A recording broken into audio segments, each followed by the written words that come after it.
राजा दशरथ जी सोचले राजा बनावे के आ तब तक ली देवता लोग जब देखल कि राजा अपना बेटा के राजा बनाओ तरे त जाकर सरस्वती से निवेदन कर कि हे माता कौन उपाय करके राम जी राजा ना बनस।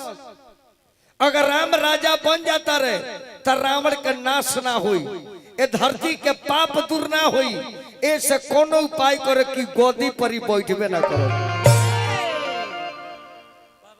सरस्वती जी सोचलिए हम कल्याणकारी काम करो ताक रानी के कई के माथा पर चढ़ गई और रानी विरोध कैलस कि ना तहार बेटा राजा ना बनी है, तू क्रिया खा जा हमार बेटा भरत राजा बनी है।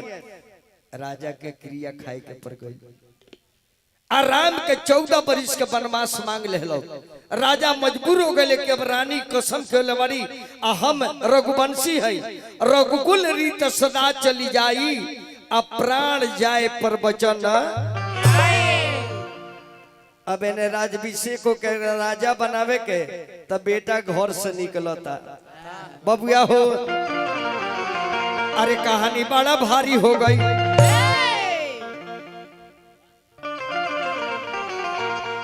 अरे भारी हो गई रे भैया, भारी हो गई रे कहानी बड़ी भारी हो। धर्म के बनवा के भई तैयारी, कहानी बड़ा भारी हो गई। धर्म के बनवा के भई तैयारी, कहानी बड़ा भारी हो गई।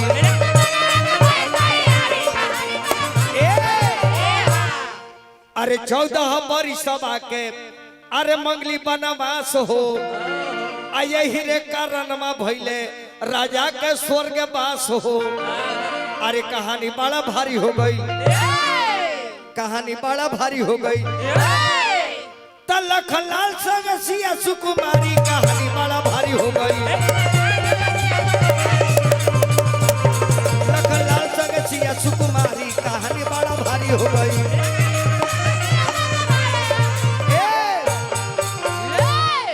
गांव के लोग के कई के गरियाव लगल जी जोरे के कई अच्छा ना कोइले, खुशी में गम ले आ देले। जाना बाबू का राजा बने के लोग बाबू के ते घर से निकलवा देले। लोग लागल शराब पे अवध उजार किन्ह के कई अधीन सी अचल विपत के नेई ते हमने के विपत के औंधी दे दिल बड़े अब नींद लागी ना आई कलम कटी के काहे लेलस के कई काहे लेले के कई राम जी के सबसे ज्यादा मानत रहे। ओकर ऐसा कठोर वचन ना राजा से मांगे के चाहिए, राम के वनवास ना देवे के चाहिए जब इतना मानत रहे। लेकिन राम जी से बचपने में करार कोइले रहे। जाना बेरा राम जी बचपन में गेंदा खेलत रहे आ गेंदा जब पैर से मरल है तब के कई के आंचल में गिर गई। अब राम जी पीछे से जाके के कई के आंखवा बन को देले, हाथवा के कई धैले बाड़ी। राम जी पूछले जे केकर हाथ बुझ ना, कहली जे राम के छोड़ के दूसरा केकर हाथ हो। कहली के माई हमरा हाथ से चीन गली के हमरा में जी है, एकर मतलब कि तू हमरा के माने लू। कहली एकदम हृदय में रखी ले। राम जी बचपने में कहली कि माई यदि इतना माने लू तेगो वचन द हमरा के, जैया हमार बाबूजी चारों बेटा के राजगद्दी देवे लगी है तो बड़ बेटा हम बानी, गद्दी पर हमरा के बैठाई है तो हमरा के राजगद्दी पर मत बैठे दिया, अपना बेटा भरत का राजगद्दी मांग ली। कहली के कही जे बेटा लेकिन दुनिया का कही, दुनिया हमरा के अच्छा कही। जाने के चलते के कही कह दस कि जा राम वचन ले बड़ तो देहनी, लेकिन ई सुनला राम ई कर्म हम यदि करे ते संसार में केहू अपना लड़की के नाम के कोई ना रखी। तब पूरा भारत में रुआ पता लगा ले कौनो नारी के कोई नाम ना हो, कौनो मेहरारू के नाम ना हो। अब इन राजा गम में महल में पड़ल बड़े, रानी लो ने गिरल बा महल में, आराम जी बन के जा रहल बड़े। अब पूरा अयोध्या के लोग पीछे पीछे दौड़ता, रामचंद्र की जय हो, रामचंद्र की जय हो। भगवान का निकर लवट जाए, हम माई के वचन के पूरा करे जाता नहीं, पिताजी वचन बद बानी। अयोध्या के लोग कह कि ना हमने की जहाँ रुआ जाए तहा जाए सब, यहाँ राजा के जाय का अधिकार बा, तहाँ प्रजा के विजय के अधिकार बा। भगवान लगने निहोरा करके लौट जाई, हमार बनवास बजबा, हम बेटा हैं और माई के इच्छा बा, हमारा बाबजी के ही में परीक्षा वैसे हमरा के जाए थे। लोग कहे हमने के लौटबे ना करो। राम जी फिर मैं पर गले कि दुनिया का कोई दुनिया हंस जी जे राम जी के राजनीतिक रहे कि जनता लो विरोध करो तो हम राजा बन जाए, तब वो ठीक नहीं खे। अब राम जी कहले का अयोध्या से निकलले, सिंगीरपुर गांव हेलले, और सिंगीरपुर हेलला के बाद एगो तामसा नदी रहे, उन नदी पर कहले कि सबे विश्राम करो। अपने रथ से उतर गनी भगवान, एगो बरगद के पेड़ तजा के बरवा के पतैया तुर के ओकरा दूधवा से जाटा बनावे लगनी।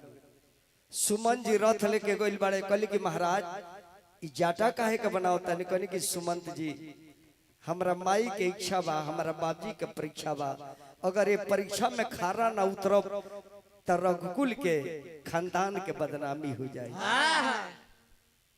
तब भगवान ऐसा माया करता कि सारा अयोध्या के लोग विश्राम करता सुत गई, सबे सुत गई। जे जान राम जी सुतिए गनी, लखन लाल सुतिए गले, जानकी सुतिए गली, तनी हमरे के विश्राम कर लेवे के। अब भगवान तो सब करा का माया का निंद्रा दे देनी, अब सबे सुतल बा। तब धीरे सुमन जी से कहनी कि सुमंत जी सबे अयोध्या के लोग सुत गइल बा, अब रउआ रथ आगे बढ़ाई। कहले कि कैसे?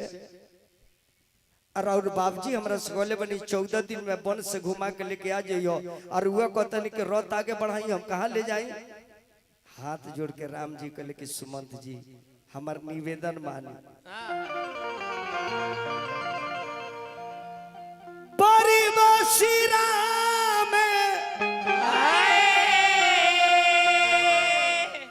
बरबस राम बरियारी राम कहता रहे, बरिबसी राम सुमंती पठायो, आप सुरेश्वरी तीर चली आयो। कल की सुमन जी रुआ रथ लेके जाई, हमरा के वन में जाए दी, हम निवेदन करते हैं रुआ से। अब जब सुमन जी रथवा लेके ऑर्डर के तो माने के बाद रथ लेके लौटले न, तो घोड़वा घूम घूम के ताकता, ई कोड़ा पर कोड़ा मारता रहे, लेकिन घोड़ा आगे बढ़त नहीं के, और घोड़ा के आंख से झरझर आंसू गिरता। ये भगवान हमरा पर से उतर के जा रहल बा। जतनी कोड़ा मारत रहे उतने घोड़ा रोवता, लेकिन पीछे घूमे के चाहत नहीं के। आगे राम जी पहुंचनी, आगे सूर्यसरी के घाट के किनार पर जब गईनी, देखनी जे गंगा जी में तो कोनो नाये नहीं खे, और नायो रहे तो केहू मलाह नहीं खे। अब भगवान लगनी फिर में परे जे एकरा के पार्किंग करी, पार्किंग करी। राम जी चौथी तो इशारा करती तो गंगा जी रास्ता दे देती कि ना, लेकिन राम जी के मर्यादा रखे के बा, जे दुनिया ही ना कहे जे भगवान नहीं, भगवान अपने को कहबे ना कली जे भगवान हो। भगवान के भगवान लोग जानल कब? भगवान लीला करके चल गए। वही गांव में केहू बा न ओकर इज्जत करे, जियाता में इज्जत नहीं करता। आदमी जब हमनी के बीच से निकल जाता लोग कहेला वैसा न बढ़िया आदमी गांव में केहू के ना मिली, वैसा आदमी तो ओकरा के इज्जत करता रह। कब आता व्यक्ति चल जाता तब पिए के बाद पिया, जल्दी पिया। सूर्यसरी के घाट पर खड़ा बनी, मलाह केहू नहीं के, तले मलाह लोग के राजा निषाद राजगुह के नजर पड़ जाता। कली करी दुनिया का मालिक घाट पर खड़ा बनी, या मलाह को होइए नहीं के, होइए नहीं के। ए मलाह, अरे घाट कौना का मारे? तले केवट कलश के, हाँ मलिकार, अरे हने आओ, हाय देख तोरा घाट पर की आइल बा। जब मल्लाहवा देखता राम लक्ष्मण सीता के, तब भर भर आंख लोर हो गई। कलश जी जेकरा के 3 जन्म से खोजतानी, और व्यक्ति आज हमारा घाट पर आ गइल बा। तड़ाक दे मलाह भैया आई आ नैया जन घटिया पर बनले रहे तर दे खोल के आ नैया के बर रेस में हाँक देता पीछे ने कहता कतले के भागते बा जब की पारी यदि चूका नहीं तो फिर काम ना हो भगवान के मला भाई नैया खाली ले जाता रह तनी हमने के तो बैठा लो तीरा से अरे पुकारे रो अरे रघुरैया ये मलहवा हो भैया तनी है न लाव नहीं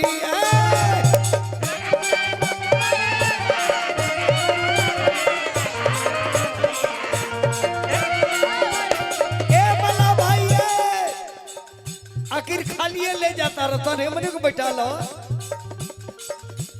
कब से पुकारत बानी रहिया निहारत बानी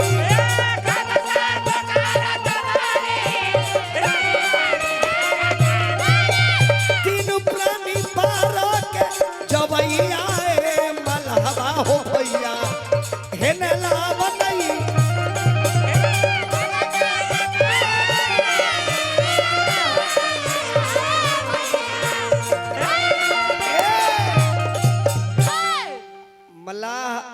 सुना था लेकिन महटियावत ना एकदम रेशियो बढ़ोले बा लक्ष्मण जी फिर मैं पढ़ के बताओ भैया दुनिया का मालिक इतना निहुरा करता नहीं खाली ले जाता है डीजल मोबिल करेंगे जरूरत आखिर मन के बैठा ली तो का हो जाई अब लक्ष्मण जी से बर्दाश्त नहीं करते भैया राम के बेइज्जत करता बल लक्ष्मण जी तो धनुषा बांध तान देता रहे तब मलाह लोग के आंख बड़ी तेज होला मलाहवा घूम के तकले बजे एगो बान तन ले बा चलैबा बान तारा सन कितना रोज घाट पर आवे ले उनका के घेटुआ के भेज दिले भगवान घूम के तकने कन के लक्ष्मण हथियार देखल के कोनो जरूरत नहीं है प्यार से जौन काम हो जाऊ हथियार से न हो ना मला भाई हाथ जोड़ के कहल के भाई ये हमार छोट भाई हवन आ तनी बुद्धि के कम हवन हम न रुआ से कहतनी अरे माना बचनिया हमार इनका बात के छोड़ दे मला भाई अरे माना बचनिया हमार धर्म होई हो धर्म लबदा दो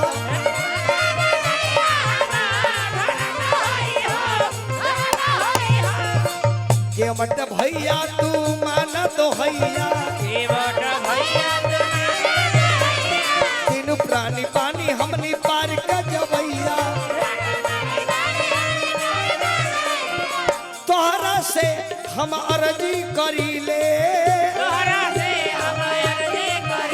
अरे मर्जी करना एक बार अरे मर्जी करना एक बार धर्म होई हो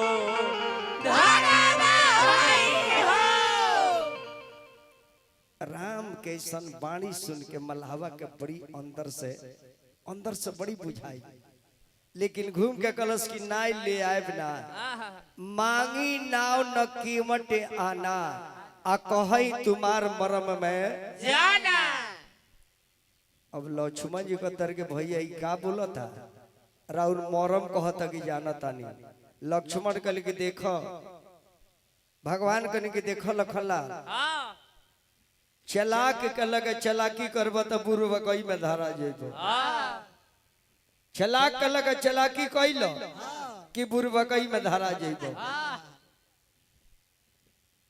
लक्ष्मण जी कल भैया लेकिन बात राउर मानत नहीं है कहता मलाहवा लगवा के जे का बोलाओ तो रहो आई गोरकू है बड़े धनुष बांध तल बड़े ई काहे इतना बेचैन बड़े मांगी नाव न कीमत आना कही तुम्हार मरम में जाना भगवान हौसल कहने की बताओ बड़े बड़े ऋषि महर्षि लोग तपत्याधारी लोग हमार मरम ना जलसी कहते कि मरम जानता नहीं कहले कि तू हमार मरम जानता तो सब जानता नहीं हाई जान गोरकू बम को तारे खिसिया तारे इनको विषय में जाना तानी इकरे चलते हम ठोकर खाता नहीं 2 जन्म से, इकरे चलते।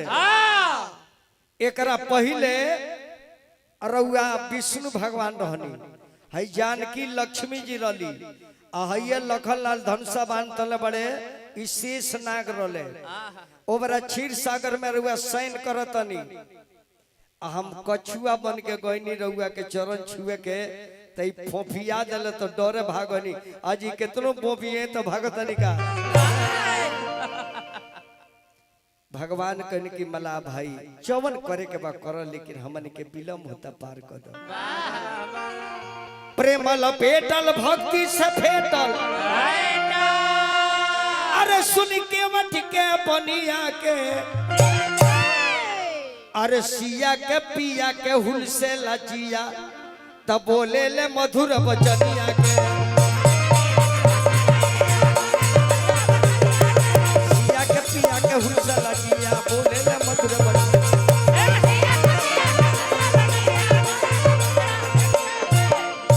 तन पंखवा को हमरो को दहे ने, हमू आदमी है, हर बैल से घर खा बकरी अचार खा। बाबू के देह में खून पानी बा, समझ बात ना पानी कहा भाई में माड़ भात बा। एक बट तू जल्दी ले आव, अरे भरी कठबता पनिया के, आ कहे ले गिरी की भीरी तू आव, धोला ना हरि के चरनिया। कहे ले गिरी के भीरी तू आव, धोला ना हरि के चरनिया।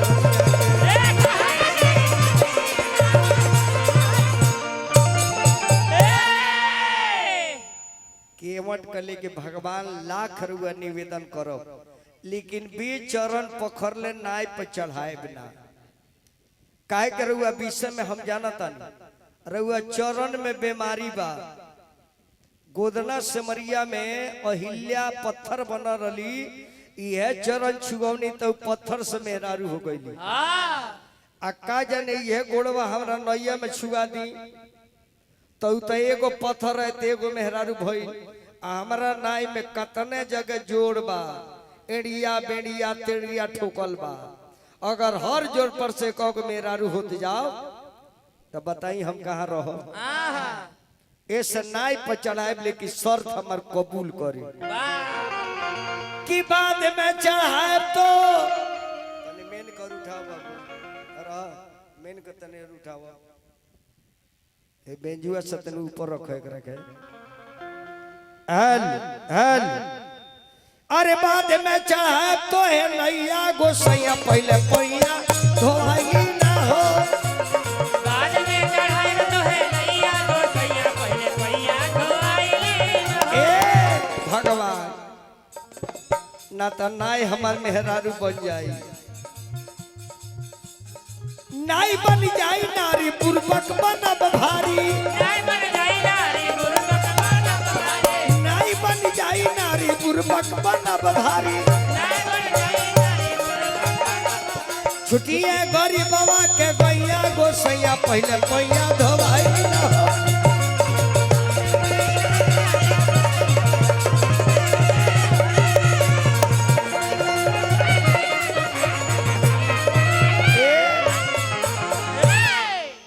ऐसा लोग कह दिले जे भक्त बड़ा होले भगवान बड़ा ना होले। संसार के मालिक अपना घाट पर रोक दिले बा, जे बे हमरा इजाजत के पार हुआ ना हो। देख लो बाबू कौन में सिटी बा, अल सिटी जाना बा करे के बंद कर दो।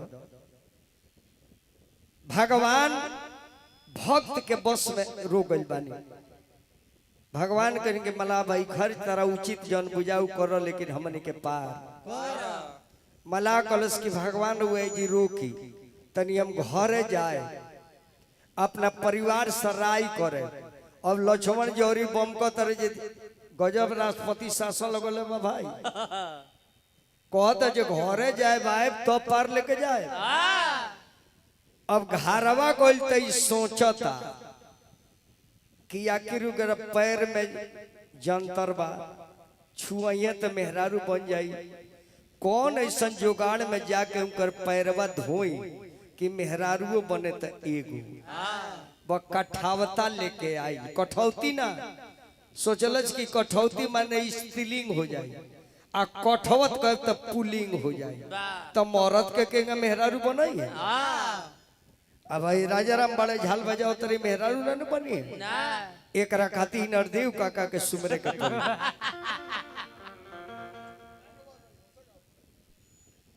तो भगवान के ना सुमरब अब कठौता लेके आयल बेचारा मलाह आ सोचा था कि पहले हम पैर धोब पैरवा खूब प्रेम से पखार पखार हाबुर हाबुर जलवा पियता सोचा था कि पहले हम ही पी के टेस्ट करे के हमरा में रिएक्शन करता कि ना तो कहीं मेहरारू के पियो नहीं बट डबल ओकर देह में से निकल जी आ कहीं लड़का के पियल तो कहा जाने हरि बाबू मुड़ी कर से दोसर फेंक पर खूब प्यार से पैर धो के चरण पी के आ झरझर आंख से लोर गिरता पैर पखार के आ तब कहते जे भगवान अब रुआ सबके पार करो नैया लेके आई आ तीनों अंश से कहते भगवान चढ़ी जानकी जी चढ़ी लखनलाल चढ़ बस तीनों आदमी के नाई पर बैठा लेता आ लगी उठा के लगत डांड मारे लगी उठा के आ अब देखी राम जी सराय करता जब एक गरज निकल गई तो सोचा था कि अभी का सराय करी कहे कि काम तो निकल गई। अब आधा बिहारी सुनी अरे राजा हमारी ahoई के मगन राउर अरे चरण अरे लेके कठवता में पानी अरे चले ले पार आहर तीन प्राणी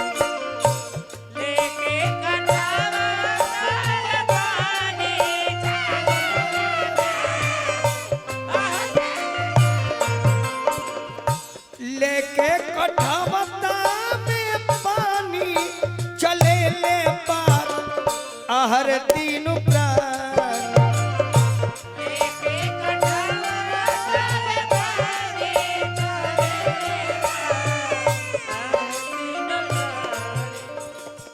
गंगा में नैया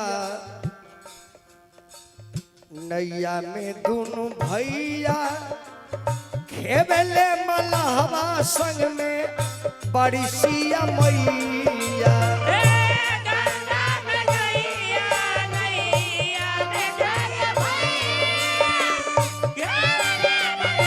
जय हो भैया बाबू के तरफ से 1 रुपया स्नेह मिलल बाबू हमार बन रहे राजा बन के राज करी परिवार में आज के बाद मंगल होके देखी के मन के अनुराग नैया पर खेवता आ खेवते कहते पतवरवा नैया के मंगिया पर रख के आ आराम से बैठल बा सोचता जे एगो हमहू बानी दुनिया के मालिक हमन हम ड्राइवर बनल बानी आ नैया अपने मने जाती है स्टीयरिंग नहीं के धैले लक्ष्मण जी गले रहे नैया डूबेबे का कहते जे नाई के डूबाए हम ई देखत हन ये कौन हवा चलता वही के हिसाब से पाल ताने के बाद भगवान कने के लक्ष्मण चलाक से चलाकी करब धारा जीव कट मार के निकल गई देले बा मलहवा पालतानी चले ले पार देखी तीनों प्राणी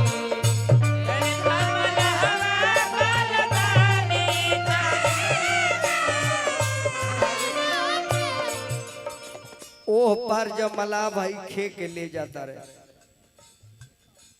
घाट पर मलाह नाई के रोक दिले कनी जे भगवान अब उतरल जावे स्टेन आ गई जानकी मैया उतरी लखनलाल जी आवल जाओ ए उतरी ठार भय सुरसरी रेता, उतरी ठार भय सुरसरी रेता, बालू के रेत पर राम लखन सिंह गुह समेता। तीनों प्राणी उतर के खड़ा बानी, भगवान हाथ मलतानी। ये इतना मेहनत करले बड़े, कुछ मजदूरी हम कहाँ से दी? हम तो तपस्याधारी बन के निकलल बानी, कुछ बा ना लगे। आ के मजदूरी रखला इस दुनिया में कोनो पाप ना हो। कोनो जाना से धान रोपवा देनी, ओकर मजदूरी ना देनी, तरौआ के भगवान जब जाए उनका लगे तो लेवाही को करौआ के रोक दी है। ऐसे जाना का मजदूरी के संगे संगे दूगो रोटियों खिया दी एडवांस में, ना तो एक दिन कर्जा ओजी देवे का पर जाई, लेवाही करी है।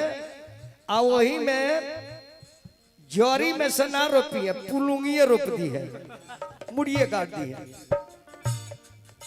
ध्यान देवे के बाद दूगो जाना आई रहे सकले से हरि बाबू पैसा न कर दे। अब भगवान सोचतनी ये हम का दी। अब भगवान के मन के बात जान की समझ गई, ये हमारे स्वामी कुछ देवे के चाहतनी लेकिन पास में बाना। तो राम जी कनु आभूषण उतारी रहे, कपड़ा उतराई रहे, जानकी जी तो गहना पहनिए के गई रही। तो सीता जी राम जी के मन के बात समझ गई कि कुछ देवे के चाहतनी लेकिन बाना। काहे कि असली औरत तो करे नाम हो जौन अपना पति के हृदय के बात जान जाओ। पति के चेहरा देख के पत्नी ना जान गई ये हमारा पति के कौन चीज के आवश्यकता बा, वो पत्नी ना हो, वो पतवा हो, पतवा। ए बार के मेहरारू जान तरी सही, मर्द के खाए के मन बा रोटी तले चौथा बना देलो, खाए के मन बजे चावल दाल खोती तले मलगिरवे बना देलो, मन करता कि आलू दम खोती तले बैगन धकरी देलो। इहो मन के बात जानतिया। लेकिन देखो वही जी सिया पिया के सिया जानन हारी, कहली कि हम जानते हमार पति का सोचतानी। तो कहली का जान की अंगूरी से मुनरी, कहली जरुआ लगने के हमार लगे बा। अंगूरी से मुनरी निकारे सिया सुनरी, दिली उतराई जब ओह पर उतरी।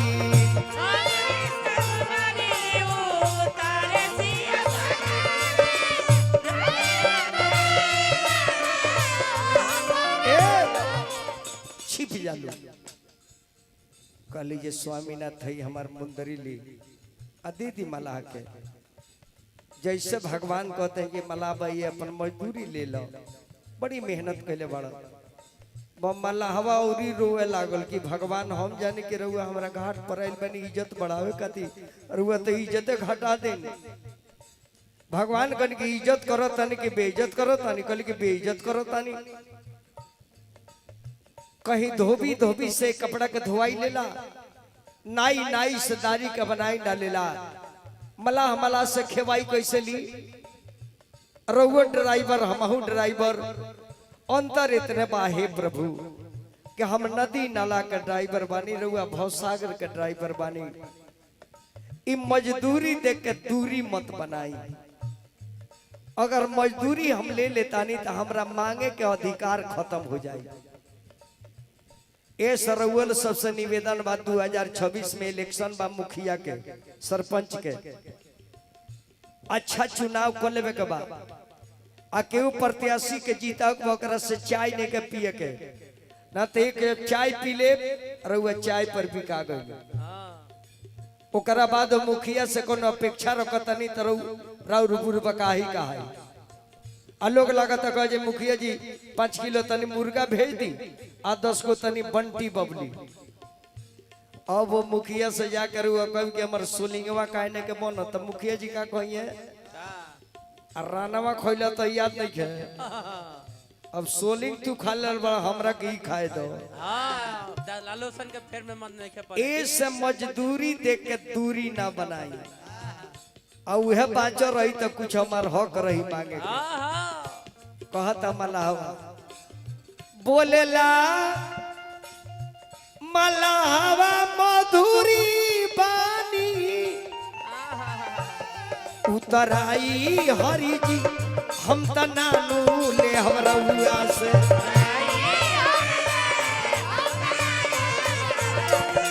उतराई हरी जी हम त नानू ले हमरा हुआ से।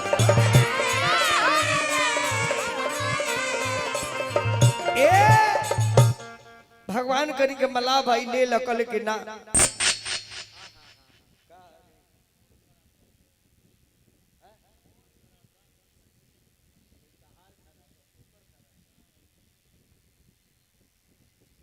देखो फाल्ट मार दी बरसात के दिन बाद तोड़ दे करंट मार दी देह में आज यहाँ मरल उसकी तरह के हूँ कौन। अब मला भाई कहतर के मजदूरी ना ले हम रउआ के अपना घाट पर पार कर देनी आज या रउआ घाट पर हम जाए तो हमरा के पार कर दे तो हम जाने कि हमार कर्जा लौट गई। अब मलाहवा गुड़वे पर गिर जाता कहता कि भगवान एगो काम करी जल्दी जोड़ लो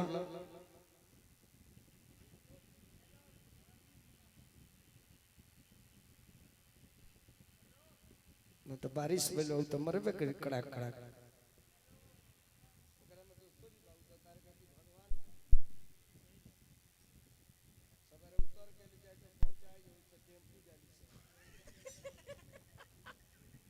फोन कैले रहो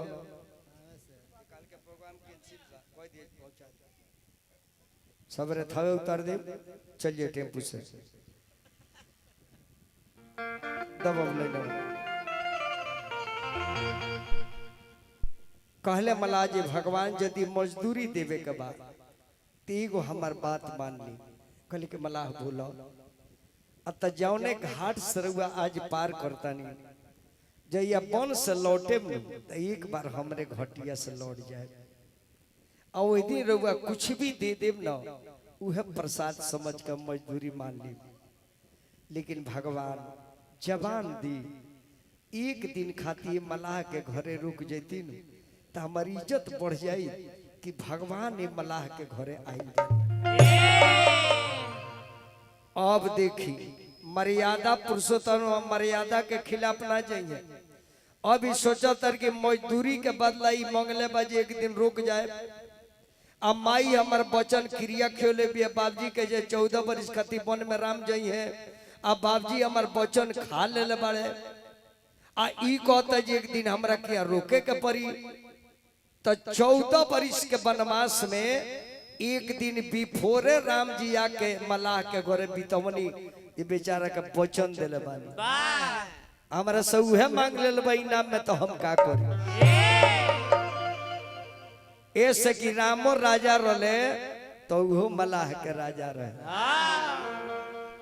आज भी हमारा हथुआ में हथुआ राज बनू ओ जी के एगो हमार चेला बा मुन्ना मुन्ना किन्नर जिला परिषद 3 बेर से बा हथुआ राजा के यहाँ से दान मंगले बजे 2 कट्ठा जमीन दी राजा देले बड़े हथुआ में 2 कट्ठा लेकिन उ चेलवा कहता जी वो जी नाले भेजी ली आ राजा के कहता जे दे दिल बानी तो ले लो कहता जो कहता नहीं तोन ले देख लो तू राज के राजा बाड़ो तो भगवान के पार्टी राजा बा ए हमार बबुआ मला गोल पकड़ के कर की भगवान ही है वचन दी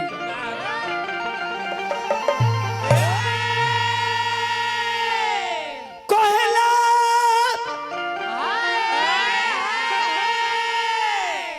मलहवारा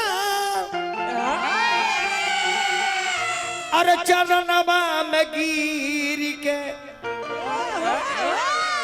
अरे यही रहिया यही है हरि जी अरे यही रहिया यही है हरि जी अरे बनवा से फिर के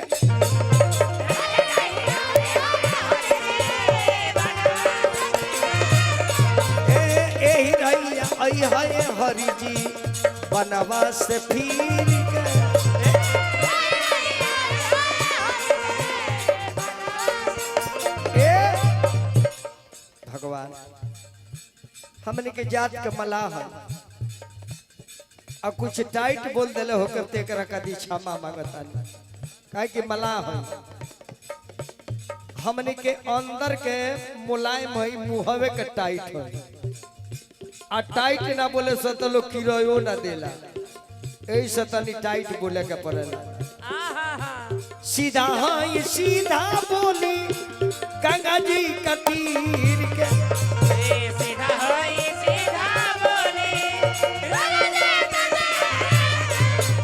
सीधा है सीधा बोली गंगा जी का तीर के सीधा है सीधा अरे हौसला तूफानमा देख अमलह के तो कदीर के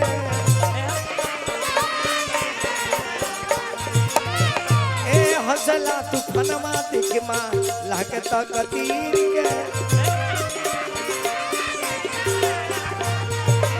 ए हौसला तूफानमा देख माँ लह के तो कदीर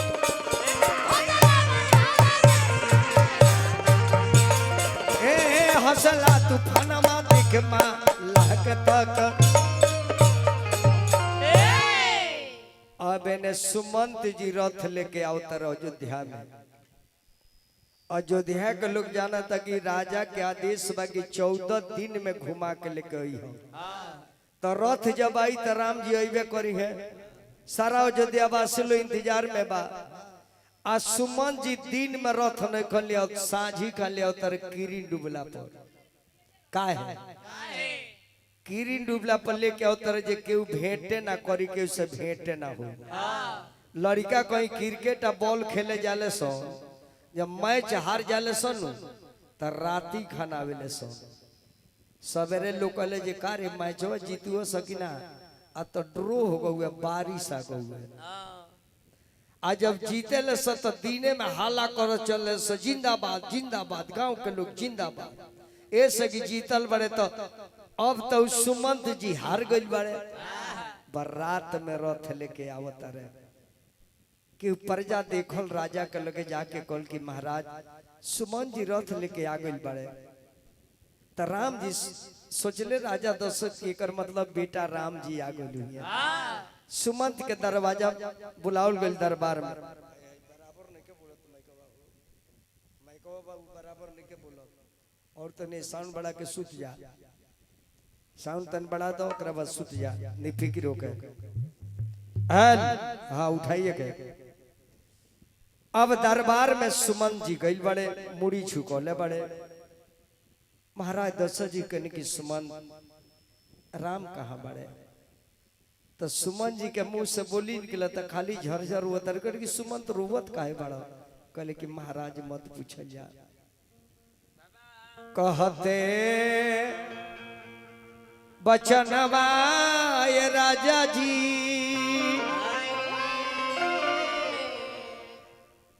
ये हमने के गोपालगंज जिला से बिहुला के धुन निकल उचिका गांव ब्लॉक से यहाँ भोला राम के नाच में से निकल अब भोला राम कोनो आदमी के नाम ना रहे वो आदमी के रूप रहे लेकिन देवता के अवतार रहे हमरा देहिया ऐसा उनकर हाथवा रहे लंबा लंबा अंगुरिया रहे 1 फुट के 109 बरिस के बाद दुनिया से गए जाए के तो बोलने बाजे दुनिया में आई चल जाई राम अइले कृष्ण अइले उहो लोग चल गए तो हमने के कहा यही के बाद लेकिन लीला करके गए भोला राम भोला का ऐसा नाम भोला काम भोला आई भोला का जाने का हो कहते बचनवा राजा जी अब से लाना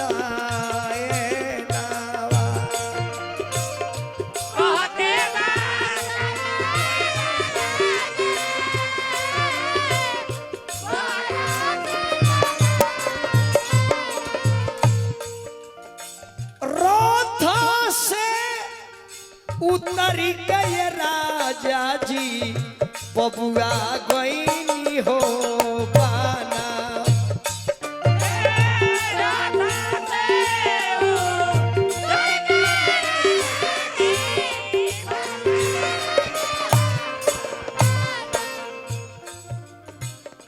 कहनी हो रबा ये राजा जी मन लेना हो कहाना।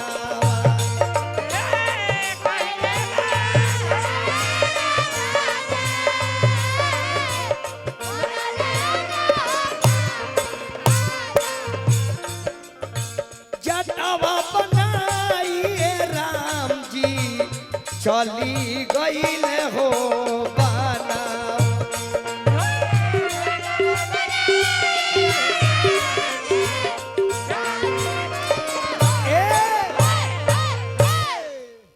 ई गवले अरे भोला ए काका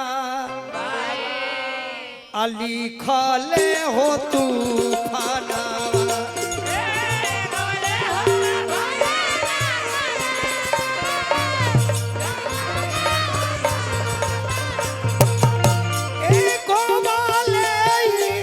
भोला ए काका लिखले हो तू खाना।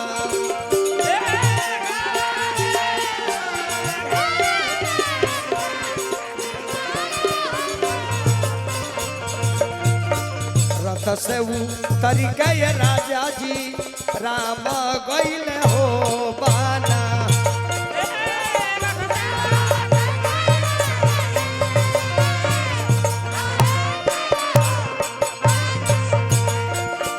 रथ से तरीके राजा जी राम गईल हो बाना। बनवा शब्द अब राजा तो सुनते के धाई दे धरती पर गिर गईले। जगह आदमी के मूर्छा लग जाला लोग गिर जाता हार्ट अटैक कर जाता वही ना कुहार का चक्का खानी नाचते राजा जमीन पर। रानी कौशल्या दौड़त अली देखली महाराज गिर गई नी। कौशल्या जी एक बेर शहर के उठा के अपना जंघा पर मोड़ी ध के बैठल बारी कहली कि स्वामीनाथ देह मत छोड़ी। राजा कहले कि रानी अब हम जियब ना। कहली रानी जैसन को बोली मत बोली। औरत के जिए के दुए गो रास्ता बा। कवन कवन औरत के जिए के दुए गो रास्ता बा। कवन कवन जाना औरत के पति नहीं खन वो अपना पुत्र के देख के जिंदगी बिता ली। आ जाना औरत के पुत्र नहीं खन वो अपना पति के भरोसे जीवन बिता ली। रानी कौशल्या गली के महाराज बताई अरे हुआ कहतन कि हम जियब ना हमार का गति हुई। जेकर बेटा पतो वन में चल गई और वह रहबे ना करे तो हम जियब के हमार जिंदगी कितना भारी हो जाए। कहले कि रानी कुछ भी कह लेकिन मौत हमारा सामने खड़ा बा। आदमी के जब मरे के समय आवला भैया न तो देखले आंख से आंसू गिरेला। उ माया जौन बा नु माया घेरे लागेला। आई अपना जीवन भर के कहानी याद पड़ेला जो हम का कोइले बानी। जब बुआ के जलाद खड़ा हो जाले मालिक के सिपाही तो आंख रोवेला तो लोग कहले जे फलानवा का माया घेरता। माया घेरत नहीं खे उ जन सिपाही आइल बा तो हिसाब किताब करता जे तू का निमन कहलो का बाउर कहले जे हिसाब किताब दे के आ तब हमरा संग चलो। लेकिन अब आदमी के ज्ञान ना रहे जे बता दीजिए हमरा के बोलता रे चाहे डांटता रे खाली भक भक लोरवे गिरेला लोरे गिरेला बबुआ। राजा कली की रानी मौत हमारा सामने खड़ा बा हमार बुझाता कि अखिया बंद हो जाए। कली की का है अत रानी का बताई तरह से आज बुझाता कि श्रवण कुमार के माई बाप के श्राप हमारा पर पूरा हो जाए। कली कौशल्या जी कौन श्रवण कुमार के नाम लेता नहीं। कली की रानी तू जानत नहीं खू जाना बेरा तरह से शादी ना भई रहे। हम शिकार खेले के बड़ी शौकीन रहनी आ सदवेदी बाण चलावे के विद्या हम पढ़ले रहनी। सदवेदी बाण ओकरे के कहो जा कि शब्द कान में आ गई अब बाण छोड़ दिए तो जाके उस शब्द के लाग जा। वह विद्या हम सीख ले रहनी। वाह तो एक बार जवानी में गईनी हम जंगल में शिकार खेले आ श्रवण कुमार वही समय में आई हमरा राजबलम चाचा के सुपुत्र बानी हमार बड़ भाई बानी 100 रुपया दिल बानी चाचा के आत्मा के शांति खातिर दोनों बेटा पतो खातिर भगवान से निवेदन करो और वह दोनों भाई से निवेदन करो आ दोनों मलकिनी से आपस में राम लक्ष्मण बन के रहे के बाद ताकि चाचा के आत्मा के शांति मिले। जब रहनी तब वो हमार बाबू लो अच्छा रहे आ छोड़ के आ गई बन तो और ही अच्छा बालू। असली श्रद्धांजलि है बाकी बेटा पतो आपस में राय रखे। एक आदमी के छोड़ के ना खा, एक आदमी इसके दुख बर्दाश्त ना करो, तब बाप माई के आत्मा के शांति मिलेला। कली कौशल्या जी उ कौन श्रवण कुमार रहले? कली की रानी सुन कहानी बताओ तानी। और वही श्रवण कुमार के माई बाप के श्राप हो एक और मतलब कि उ दिन आज आ गइल बा।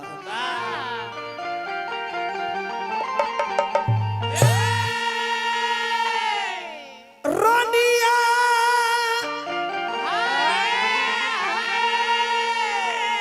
अरे मुदाइल जाता अरे काहे दोनों अखिया ताकल जाते नइखे अरे नजरी पर अरे नचता सुरतिया ताकल जाते नहीं।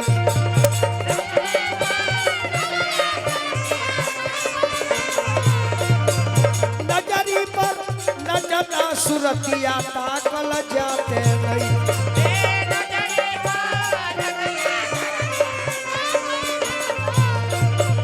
रही रही याद आवे श्रवण के बतिया ताकल जाते नहीं।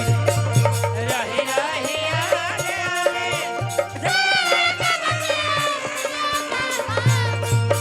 सामने खड़ा महुअतिया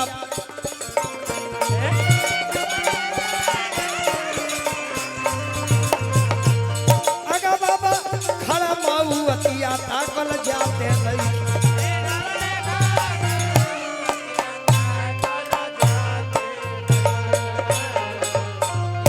कौशल्या कहली कि महाराज कौन श्रवण कुमार? कहले कि श्रवण कुमार के माई आन्हर रहेलू, माई बाप अंधा रहेलू, तीर्थ यात्रा घुमाओ तले बहंगी पर लेके आइए अयोध्या के जंगल में आ गईले। हम शिकार खेले गए नहीं कौशल्या जी, ये कोनो शिकार पानी पिए आई तो हम ओकरा के मारो। तले यह श्रवण कुमार जान जी रानी अपना माई बाप के पानी के पियावे खातिर गईले एगो सरोवर के किनार पर बघड़ीला जैसे डुबौले तो हम जाए जे कोनो जानवर पानी पिए आइल बा। आवाज जब सुनी तब बाण मार देनी। उ बाण जाके श्रवण कुमार के लागल। श्रवण कुमार मरे लगले। कहले कि राजन आखिर काहे हमरा के हत्या कैले हो? हम तहर का बिगोले रहनी है? अरे कावाना करनवाए राजा मारी देहला बानावा रे मारी दिहला बानावा हो तड़पेला श्रवण कुमार मेरा।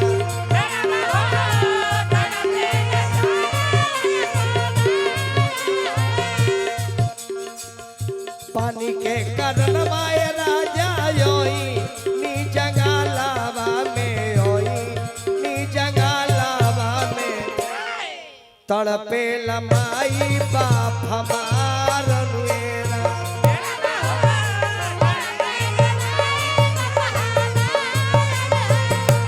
राम हो तड़पेला पानी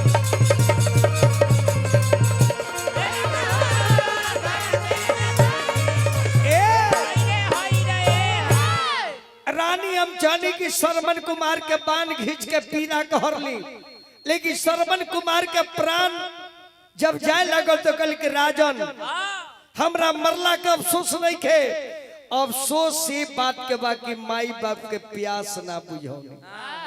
ऐसे यदि प्राण निकल जाता राजन तो पानी हमरा माई बाप के पिया दी हो। ए रानी पानी लेके गई श्रवण तब मर गईले, उनकर माई बाप के लगे गई आनहर माई बाप रहले गईनी तो कहले जे तू लोग की हो तो हम कहनी जे हम अयोध्या का राजा है। कहले तो तू काइल बड़ा अत तेरा बेटा का हम बाण मार दिल बनी, हत्या हो गई बा, हमरा से गलती हो गई बा, जानवर जान के मार दिल बनी। बस जान जाए जे बात महतारी सुनी बेटा का मरल तो बर्दाश्त हुई, माई से बर्दाश्त न भइल तो श्रवण कुमार के माई प्राण त्याग दिली। अब बुढ़िया के मरल का देख के बूढ़ऊ देख ले जे बेटो गइल हमारा औरतियो गइल तो बूढ़ऊ प्राण त्याग दिले। लेकिन मरे के पहले कहले कि जा राजन हमरा बेटा के ले लेला, हमरा परिवारों के ले ला, अब हमहू जाता नहीं। लेकिन कान खुल के सुन लो, एक दिन समय आई कि तोहू अपना बेटा खातिर तड़प तड़प के मर जाएगा। उहे समय रानी ये जी खड़ा बा। एक और मतलब कि राम वन से ना लौटले कर मतलब हमार प्राण छूटी। राम राम कही राम कही राम राम कही राम, 6 बेर राम राम कहले राजा। 6 बेर काहे कहले? राम राम कही राम कही राम राम कही 6 बेर कहले कि रानी ई 6 गो चीज के वो अपना हाथ में ना ली। कवन कवन 6 गो चीज के वो हाथ में ले। हरि बाबू कवन कवन चाहत नहीं का 6 गो चीज के वो हाथ में रानी अपना ना ली। कवन कवन जन्म मरण जस अपजस हानि और लाभ ई विधाता के हाथ में रही। एकरा पके के चारा ना चली। अतबो जाई देखी ना भारत में कुली अपना अपना सीट खातिर, अपना अपना विधायक एमपी बने खातिर कोनो कहता है जे हम राम के नाम मानी ले, कोनो कहता है जे कृष्ण के नाम मानी ले, कोनो कहता है कि राम जी भगवान जी रहले तो काहे मर गईले, कृष्ण जी भगवान रहले तो काहे मर गईले। बताई वो मूर्ख के ही बुझाता कि मानो के जोनी में जियावेला तो मानो ये दुनिया से जाला, और भगवान के कहता मर गई। भगवान में कोई लिखल बजे स्वर्गीय श्री रामचंद्र, स्वर्गीय कृष्ण भगवान कोई लिखल बा? अरे भगवान अवतार ले ले, भगवान प्रकट ले ले, मनुष्य के रूप में अले तो उनका प्राण शरीर तो छोड़े के पड़ी ना। अगर भगवान शरीर ना छोड़ते ना जोते तो हमन के लड़ जती कि ना, जे भगवान तू आदमी लड़ तो तू अमर हो गइलो, हम आदमी बानी तो ट्रैक्टर मार के मुआ देलो। ओ मूर्ख के इतने नहीं के बुझा। एक और मतलब को कर छठियार निमन नहीं के बोल, छठियार में दोष बा। हां प्यारा ना हो जाई बबुआ। राम पर, कृष्ण पर, धर्म पर, वेद पर, पुराण पर कबहू अंगुरी ना उठावे के। बरखा नहीं के उत्काने के मंत्री बरसा दी। आज जब लागत बरसा तो कोनो मंत्री बाड़े, मोदियो जी बाड़े जे छाता लगा के रोक देश, रुकता बरसता तो रुकत नहीं के, आ नहीं के बरसता बरसावत नहीं के। ए लोग तो ये दशा भइल बा।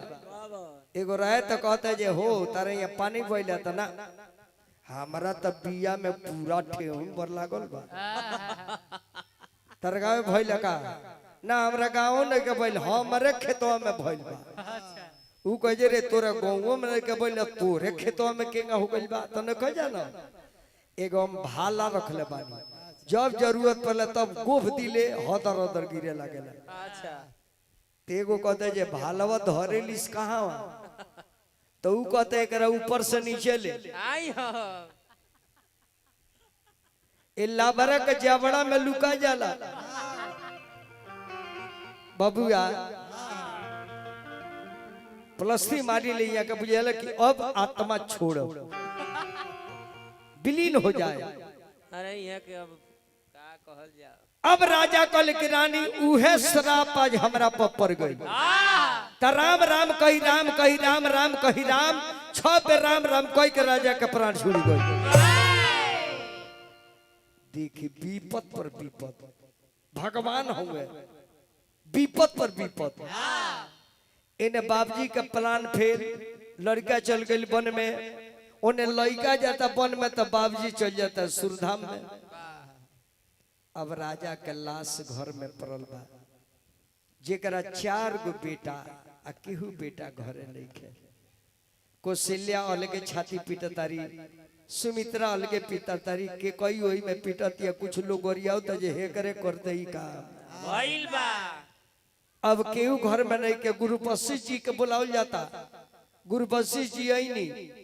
और राजा के लाश के तेल भर के नाव में रखवावल गई। ओकरा बर्फ सरफ के व्यवस्था ना रहे, तेल में लाश के रख के। आ गुरु वशिष्ठ जी कहने की दूत है आओ। राम लक्ष्मण चल गए बड़े वन में। आ भरत शत्रुघ्न गए बड़े मामा की यहाँ। तू चल जा भरत शत्रुघ्न के बुला ले, लेकिन ये बात कहे के नहीं खे कि राजा के मृत्यु हो गई बा आ राम लक्ष्मण वन में चल गए बड़े। कहे के नहीं के बुला लिया के बाद। लेकिन विधि के विधान ऐसा न भैया, जे रुआ घर में कोनो घटना घट जाओ ना तो रुआ ऑटोमेटिक व्याप जाए। रुआ कहीं प्रदेश में कमाता नहीं, रुआ घरे कोनो घटना घट जाता, ऑटोमेटिक राउर मानवा बेचैन हो जाए, मन में न लगे। अन्न खाए उल्टी हो जाए, खाना में माछी गिर के मर जाए, अनेक मन में दुखेगा हो जाए। विधाता जाके खबर सुना देले। अब भरत जी अपना ममहर में बाड़े, शत्रुघ्न ममहर में बाड़े। इन्हें से दूत जाता रहे और स्थापना दिखता। भरत कहता रे कि शत्रुघ्न सपना बड़ी रात के गड़बड़ देखले बानी। कहले जे भाई का देखले बड़ा तो मत कहे, अब का बताई।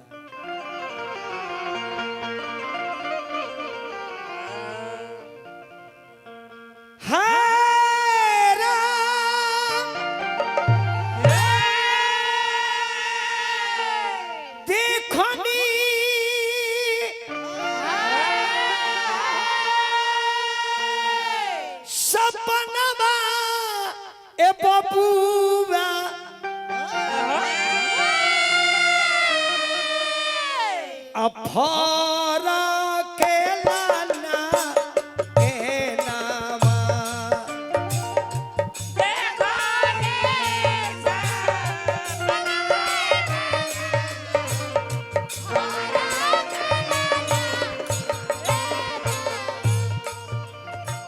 सुनसान लागे, सुनसान लागे,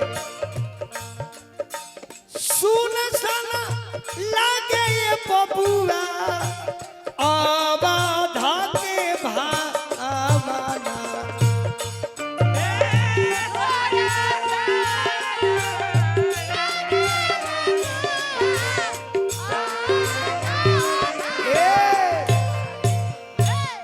इन्हें भरत शत्रुघ्न सपना देखले बड़े। उन्हें राम जी से सीता जी कहते कि स्वामीनाथ सपना बहुत गड़बड़ देखले बड़े। भगवान राम जानत रे जे काम भइल बा उ जानत रे। काहे कि राम जानत रे कि हम जले घर से निकले ना, राम न्याय करेले, अन्याय ना करेले। राम के पता रहे कि हमार बाप जवानी में श्रवण कुमार के बद गईले बड़े, क्योंकि माई बाप के कष्ट दिले बड़े, तो हमहू बेटा हई, हमरा चलते बाप जी के कष्ट हुई। आई अगर हम वन में जात नहीं की, बाप जी वही आह में मरत नहीं खन, श्रवण कुमार के माई बाप के उन्हें बचन के उल्लंघन हो जाई। कई के गो ऋषि के शराब बा, तो देखी भगवान सबकर मर्यादा न रखेले। दूसरा बात सोचता कि अगर हम वन में नहीं खी जात, आ भरत शत्रुघ्न यदि आ जाता अयोध्या में, तो हमरा के भरत वनवास में जाही न दी है।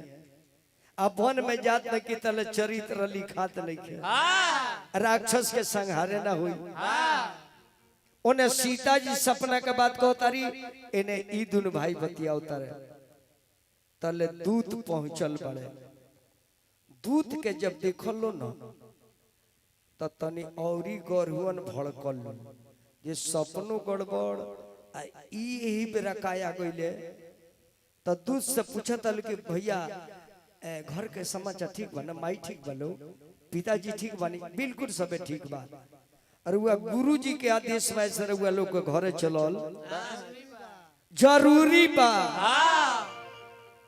जैसे रास्ता में चलो लोग कहीं सियार रास्ता काटता कहीं बिलार कटतिया कहीं काग बोलता कौआ बोलता और सगुन हो रहल बा दोनों भाई मन थोर क के आइल बड़े मन लागत बा ना अयोध्या के जब गेट पर रहिले त लक्ष्मी जी एगो माला लेके खड़ा बड़ी गेटवे पर भरत के पहिरावे खातिर लक्ष्मी के कहले भरत जी की लक्ष्मी जी तू इतना खुश काहे बाड़ू तो देखो भरत तारा ऐसा त्यागी पुरुष के दुनिया में ना हुई तू लक्ष्मी पात्र बाड़ा तू महान बाड़ा इस तारा के माला से स्वागत करे के चाहता नहीं बस एके बे भरत जी बगरच कइले कली जी एकर भाई राम अभी जिंदा बा छोट भाई के इज्जत कइले बाड़ू भाई एक लात मरले नु त माला ले ले ढिमला गइल अंदर जब घुसत रे त के कई आरती के थारी लेके सजा के खड़ा बिया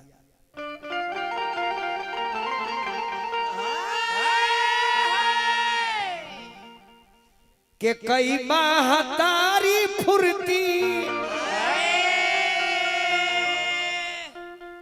आधा प्यास आधा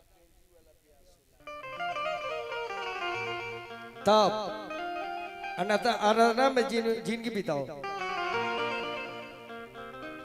अरे के कई महतारी फुर्ती अरे लेके बैली थारी कहली आरती बारी अब भरतारती उतारी कहली आरती बारी अब भरतारती उतारी कहली आरती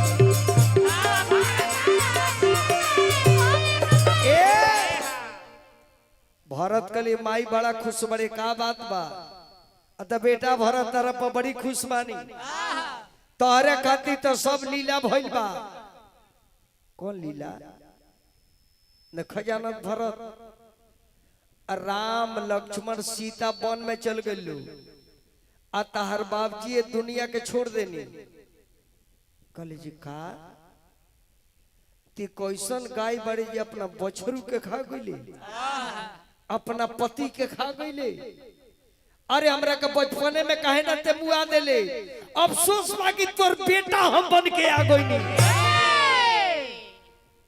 भाई बन में अब बाबूजी दुनिया छोड़ देले काहे अतः तारा बाप के क्रिया खिया के आराम के 14 वर्ष के वनवास मंगनी हो वही आह में प्राण छोड़ देले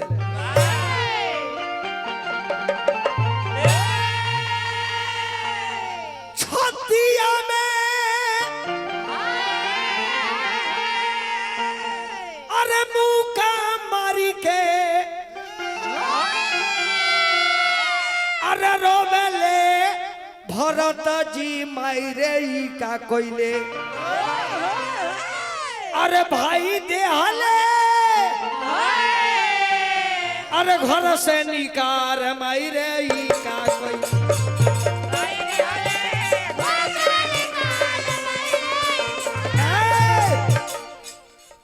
तोर बेटा हम काहे बननी रे ते जाना मुझ से बचन बाबूजी से मंगले हो तोरा मुंह में पिलुआ ना पड़ गई अरे तोर जीभ सर के ना गिर गई भइले न पीरावा मुंह में पड़ल नाही गिरावा मायरे का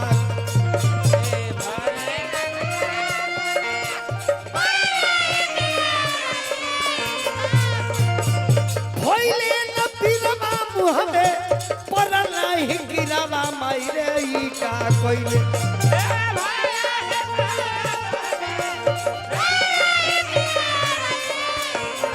घर सनी काली देले हीरावा माई रे ई का कोइले घर सनी काली देले हीरावा माई रे ई का कोइले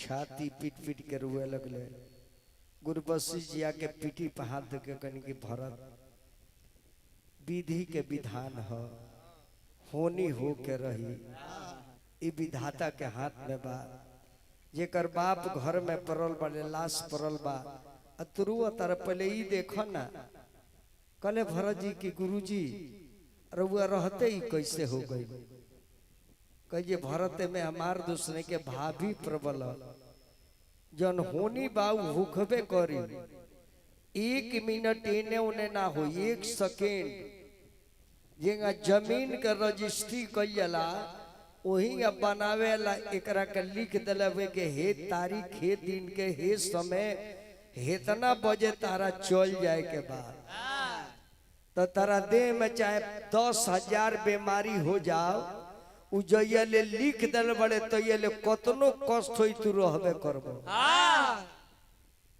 ई कोने जरूरी है कि जे तू खाता रह पियत रह तो तार हार्ट फेल हो गई किडनी फेल हो गई आ लीवर फेल हो गई आज जन लड़का जन्म लेता ओकर हार्ट के पेशेंट के हो जाता जन्मते लड़का के फेफड़ा में छेद हो जाता हार्ट में छेद हो जाता किडनी नहीं खे तो दिल में का दो छेद हो गई बा के कदी हम 9 महीना पेट में रहे तो कोनो बीमारी नहीं के बहरी बैल तो कहां से हो गई ऐसे कि उनकर विधान जनबा न उ केहू के बस के बाद नहीं खे 1 करोड़ बीमारी हो जाए 1 करोड़ लिख जाइए लिखल बा तहिए जइब आ दुनिया के तू राजा ना महाराजा बन जा आ जइया जाए के बाद तो शीशा में बंद होकबा नु तब वो शीशा फूट के चुनुक जाई आ तू चुन दे लेड़ी खा निकल जेबो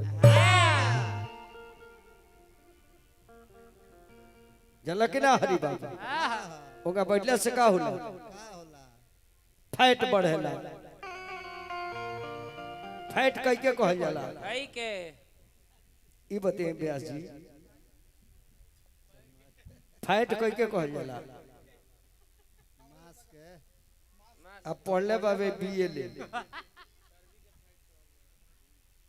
फैटे के चलला से हार्ट अटैक खुला फैट से नली जाम होला अब फैट माने लोग कहले जे मोटाइल बनी मोटाइल थोड़ी बन रहा उ सब कचरा हो जेगा गाड़ी में कचरा लागल होंगे सर्विसिंग करे बता हई पेट निकलल बढ़िया चीज ना हो हई पसर जाता लो हाथी का निमन चीज थोड़ी हो उ सब बीमारी के घर हो एकरा खातिर मसल बने मसल फैट ना यानी फैट बना के बैठल बन तनी चाय हो आवे हल तनी चाय हो भैया को भेजवा दे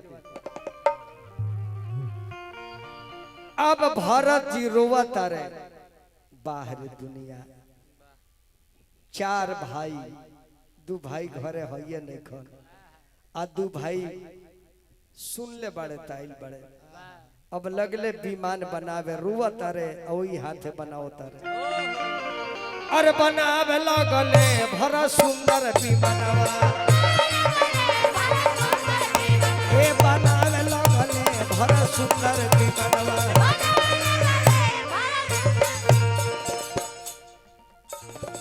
सरजुग तीरा पर भीरा भइल बा सरजुग तीरा पर भीरा भइल बा पिताजी के क्रिया लगावे लगले भर सुंदर विमानवा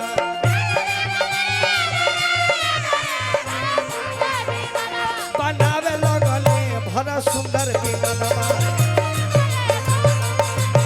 बनावे लगले भर सुंदर विमानवा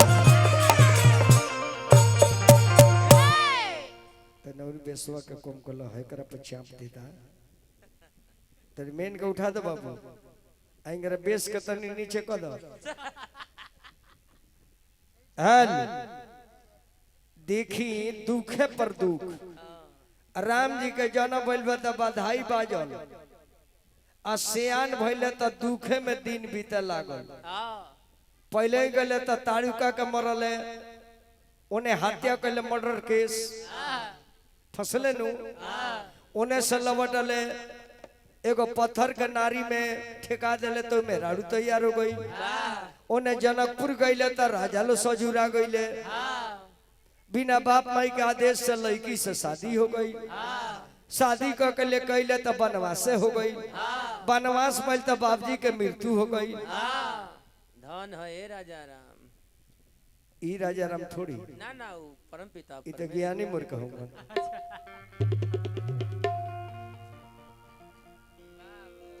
इनका तो भूजा के दुकान में खाली नीम के डाले अब इन्हें देखी दुख पर दुख बीतता राम जी वन में बाढ़े चित्रकूट में पहुंचल बानी भगवान और सीता जी के विश्राम करता रही आ सीता जी के पत्थर पर विश्राम करा के आ दोनों भाई फूल से जानकी के सजावता लोग गोस्वामी जी लिखले बानी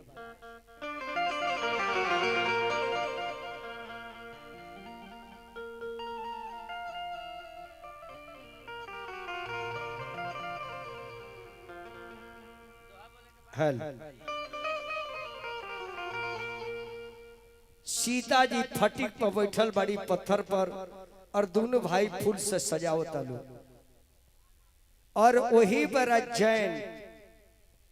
जयंत के मेहरारू एक बार राम जी पतंग छोड़ले रहे और मौगी पकड़ ले तो रसरिया की डोरिया घींचल ना जाला तो मौगी से नैन से नैन लड़ गई ओबरा जयंत के दुख हो गई कि हमरा मेहरारू के लाइन मारता रहे फिर ने फंस जाता रहे छिहत्तरा में देखो फंसते जाता रहे अब वो जयंत सोचले कि अपना मेहरारू के सजावता रहे तो काग के भेष बना के चल देता जो उनका मेहरारू का हमरा मेहरारू के संगे कुदृष्टि से देखले बड़े इनको मेहरारू के संगे कुदृष्टि से देखे बबुआ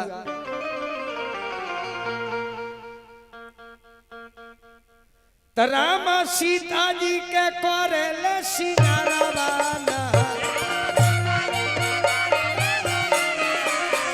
राम सिया जी के करेले सिंगारवा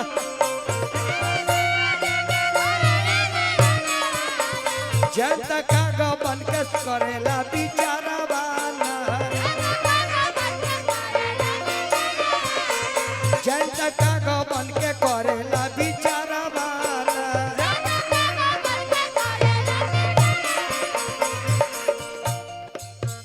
कहे गिरी बाबा गाई सब भवन मथनाई कहे गिरी बाबा गाई सब भवन मथनाई कहे गिरी बाबा गाई सब भवन मथनाई वीर गज में हमारो तो घरवाना वीर गज में गिरी जी के घरवाना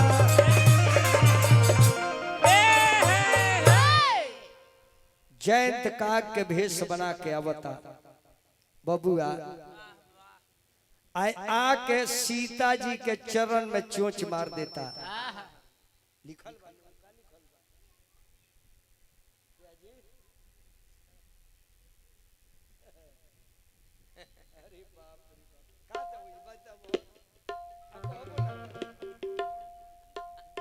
सिए चरण चोंच हति भागा आ मुंडमती मूड मंदमती कारण कागा चला रुधिर रघुनायक जाना अब देखी तुलसीदास कितना बड़प्पन से लिखले बड़े एगो ऊ कैसन कवि रहले जे पर्दा में लिखल है एगो ए बरा के कोबिल भइल बा हां कई किलो कोबी बा या एगो गीत के का कइले बा एगो गीत खूब हाला कइले बा चाहे हानि होई चाहे दुका होई बर्बादी होई बाकी तोरे से हमार शादी होई मुंह थूर दे, मुंह में दुका हुर दे।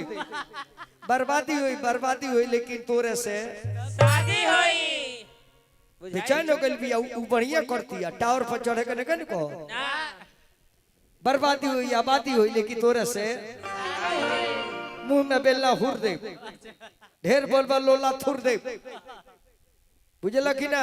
बुझाइल हरी जी बताओ चार्ज में नहीं खन ना मिली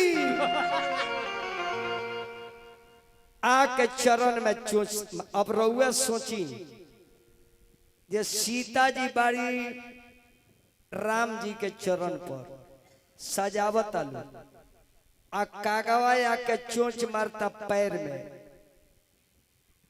तदिकी चला रुधिर रघुनायक जाना।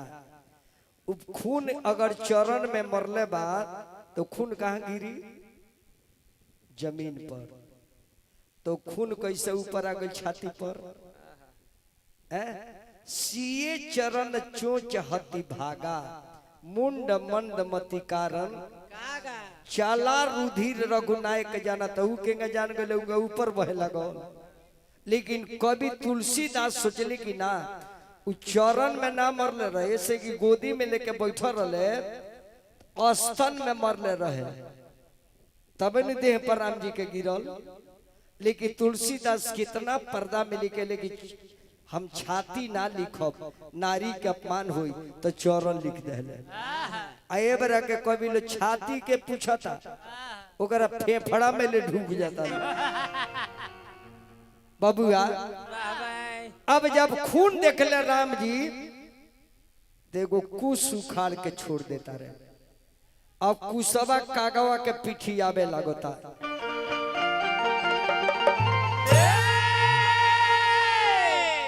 आगे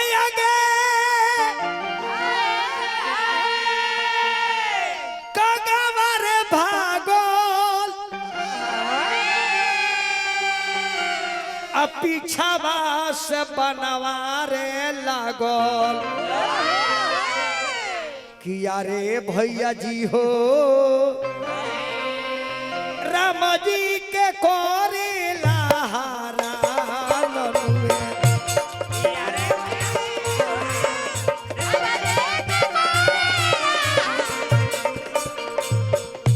किया रे भैया जी हो राम जी के कोरे लहारा हो।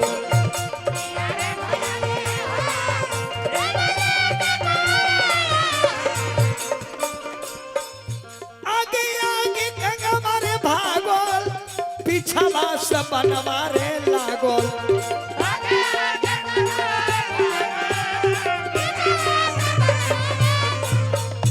किया रे सजनी रे कगबू के छोड़ी नहीं जानन में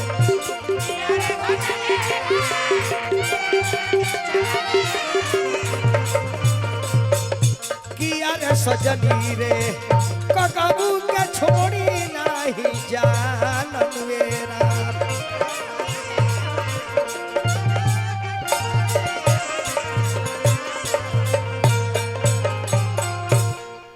एक सौ रुपया फेर दलवानी भगवान के कथा पर भैया के प्रणाम और चाचा के प्रणाम। जहाँ भी आत्मा होके परमात्मा के इस चर्चा करता नहीं ये भगवान अति प्रसन्न हुई है कि भेजनी जहिया राजबलम चाचा के तो सोहर भइल हुई। भगवान खुशी भइल हुई राम जी के सोहर चाहे कृष्ण जी के भइल हुई। आ हम बोला ले बानी तबो वो दुआरवा पर हमरे भोजन होता हमरे बखान होता। ऐसे भेजे के बेरा हमरे बखान अब बोला ले तो हमरे बखान ऐसे दिहल जाए सुंदर स्थान बबुआ। अब काग भागोता अब पीछे से बाण लागल बा। कागवा पीछे मुड़ के देखो था जे बनवा हमार पीछा कोले बात लागल। तीनों लोग 14 भुवन में घूमल लेकिन बाण ओकर संग हत ना छोड़लो छोड़त नहीं है। कि बनवा मरबे करी राम के ऑर्डर बाजे बान मारिए के ओइए ओकरा के मुआइए के आवे के बाद तले नारद जी नारायण नारायण करते चलिए उतारे श्रीमान नारायण नारायण नारायण श्रीमान नारायण नारायण नारायण श्रीमान नारायण नारायण नारायण श्रीमान नारायण नारायण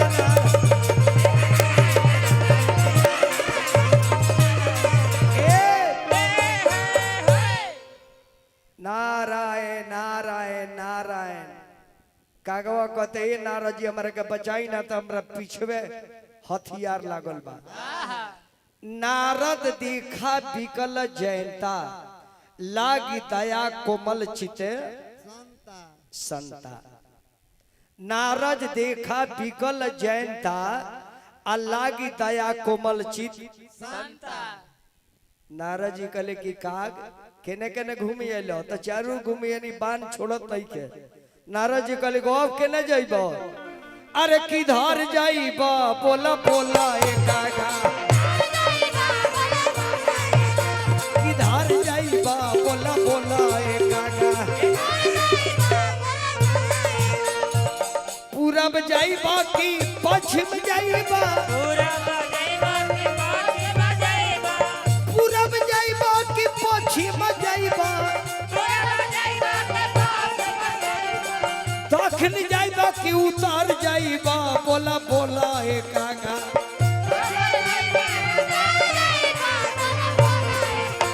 किधर जाइब बोला बोला ए कागा किधर जाइब बोला बोला ए कागा नारद जी कहले के काग ऐसा आदमी से तू दुश्मनी मोलने वाला कि तारा के छोड़ी है ना ऐसे दुनिया में कहीं जाइब बचब तू ना अपना बाबजी के लगे इंद्र भगवान के लगे भेष बदल के गोई ये चलता नहीं बाबजी के लगे बचे के उपाय पूछे इंद्र भगवान के लगे जाकर रुए लगल के पिताजी बचाई है बान हमारे पीछा नहीं के छोड़ो असली रूप में जब आई जयंत के रूप में तो इंद्र भगवान कहले कि बेटा ऐसा आदमी से ते मोल ले बड़े नु ये दुनिया में तोरा के केहू बचाई नारद जी कहले जे कहाँ अब जाइबे काम करो जेकरा से गलती कल बड़े ओकरे शरण में चलो उ दयालु हवन उ दयालु हवन दुनिया के मालिक हवन जाके उनके लगे सिलेंडर बोल दो माफी मांगला इस दुनिया में कोनो बढ़िया काम नहीं खे तो भगवान के शरण में चलिए अब बनवा पिछवे लागल बा जब भगवान के लगे आई तब भगवान बनवा के पकड़ लेता रहे कहले कि ए जी कहते जी मालिक अरे लगे आई बानी हमरा के क्षमा कर दी हाथ जोड़ी पूजी ले चरण माए हरि जी अब बचाईली ना हमारो परनवाए बचाईली ना हमारो परनवाए हरि जी आइल बानी राउर शरणवाए हरि जी आइल बानी राउर शरणवाए हरि जी बनवा तले जनवाए हरि जी बनवा तले जनवाए हरि जी भगवान राम कहने की बताओ हमारा जानकी के चोंच काहे मरला हो काहे मरला हो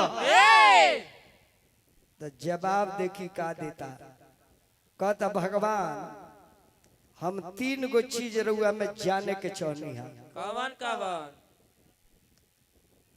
प्रभाव अभाव और स्वभाव करे जी एकर मतलब तो हमरा ई जाने के लगे रउआ में प्रभाव कितना बा तो ई देख लेनी जे कहीं घूम के गइल बानी लेकिन बान छोड़त नहीं के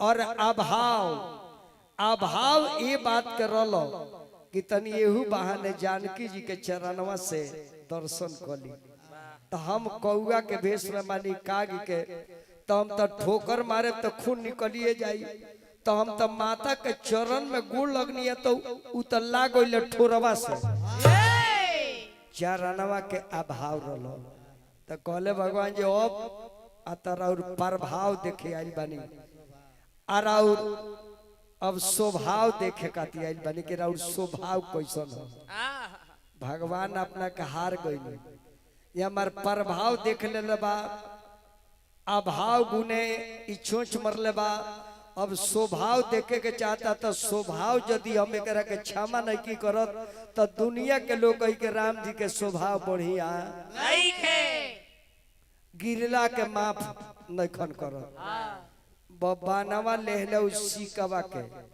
आ कागवा के गो अखिया फोड़ देले कले जे देख दोसर दंड ना देवे कर ऑर्डर बाजे तोर हत्या करी तो तोर हत्या अब केस बदल देता नहीं हल्का को देता नहीं वही गो अखिए भड़का देले जे चीना ले ले रहे तो दुनिया से कहबे जे गलती ना करे के चाहिए भगवान से ए से कौवन के गो आंख से ना लौकेला आज भी कौवन के गो आंख से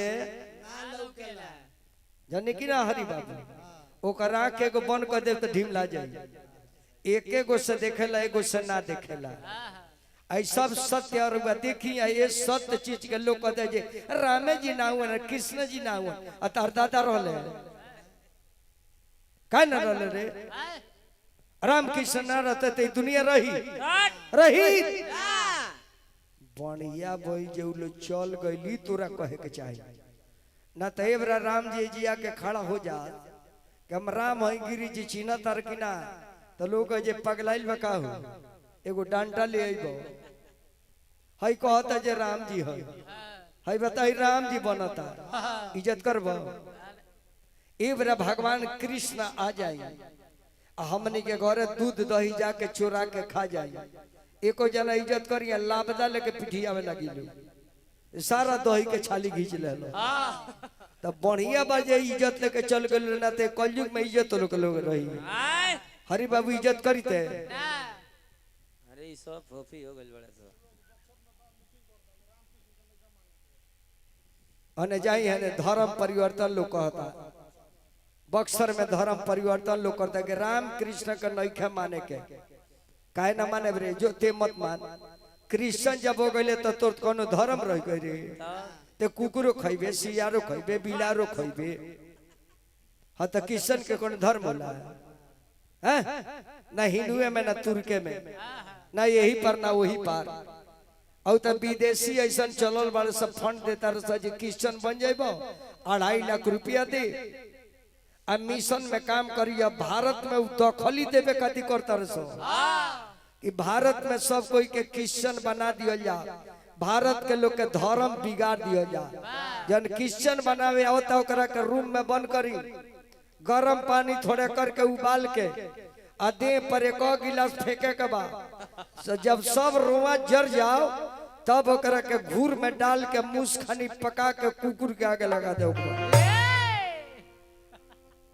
हम धर्म बदले हमार बाप दादा जाना में बाड़े कृष्ण का मनल हम कृष्ण का ना माने काहे ना माने भो हमार बाप दादा चाय पिए ना बाड़े काहे ना पिए